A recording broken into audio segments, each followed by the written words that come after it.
tayo. Kain. Anong tawag sa 100% foreigner na may pusong Pinoy? Foreignoy. Foreigner na ipinanganak at lumaki sa ibang bansa.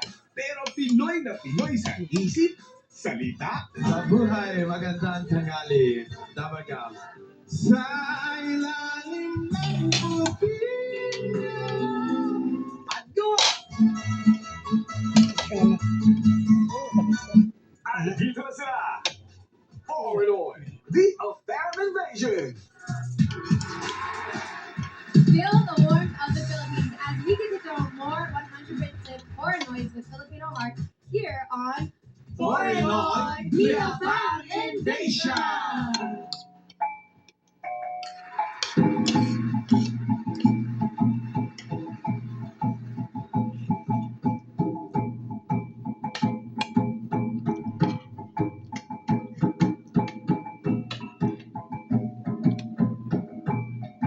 Dito na si Foreignoy number 1.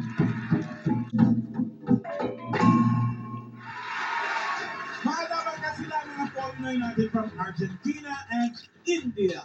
At kasamang Sindao Philippines. Ay, bumaba. Kasama ang Sindao Philippines. Philippines Performing Arts Guild na ipinakita nila ang pangalay, Hapato. Ay, akala ko ano yun? Ay, Ay, mali! sorry. Exactly pala yun. Sayaw ng mga sama at tausog na tinatawag ding Binta. Ayun, bago na naman yung paligid natin. Oo nga. Chocolate Hills. Chocolate Hills. Intramuros pa rin. Ayun na, Hindi ko pa excited na ako. narating Ano yun. gagawin natin? Okay. Let's get to know more about our foreigner number 1 from Argentina.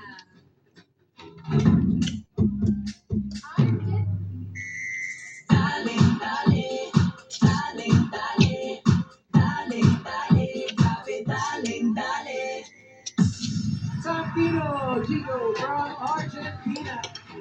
Well, I still, you have to control it. do you have something After like, eating, he goes to the gym. Taga-taga. do you have Yeah. something like caldereta in Argentina? Oh, with corned beef. Yeah. You You have something like that? I don't think so because in Argentina we don't use as much spices and sauces as we use here. It's more plain when we cook. Just salt, a little bit of pepper, and it's more straightforward. But I like to try it here. It's good to try different things. Yeah. Okay. You should try balut. Have you? I haven't. Do you know what it is? Not really. It's Me neither. ano ba yung balut? It's an egg with how how old is the chick inside? fertilized, Fertilized. unfertilized Na egg. You must try it. Well, I will for sure. Where can we find it? Ito, pasok! It's a joke. It's a joke. We'll try to look for one later. What's your favorite place in Philippines? Tagaytay, right? Yes, Tagaytay. You've been to So- Tagaytay. Yes. Aside from Tagaytay, You are from Tagaytay? no more. I mean, aside from Tagaytay. I gone to, I think it's Tarlac or when it's Pinatubo. Po, maraming salamat. Magandang tanghali, mga Ginoo at Binibini. Ako po ang inyong dalagang Pilipina. Binibining sobrang ganda na Walang gano'n. Walang wala nakasulat na mga kayo ganun na. sa prompter. Sorry.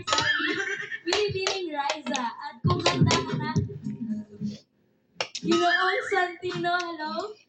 Narito na ang iyong TOTD.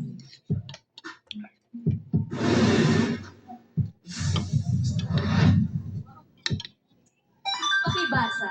Pamaypay. Oh, nice. Very nice.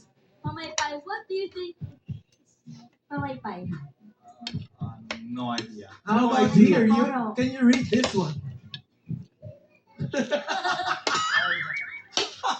Cafe Amuros.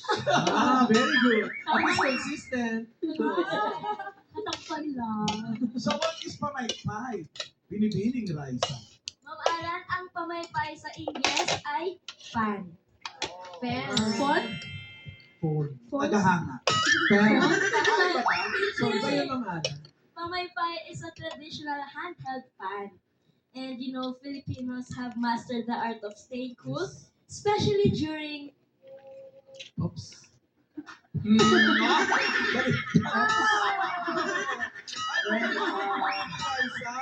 Naka-paste yata yun. the other one. Ang dami mo po. Dami mo pa may pan. Yes! Especially during summer, whether it's a sunny day or a crowded fiesta, use pamaykay. Okay, from now on I know. Use Yes. pa in short, Hanabishi. Portable pa yun. Electric yun. Pero ito yung traditional talaga na recast. It's a fashion-friendly tool. Can you try to model it? Ah. Yeah. Yes, of course. Here. Thank you.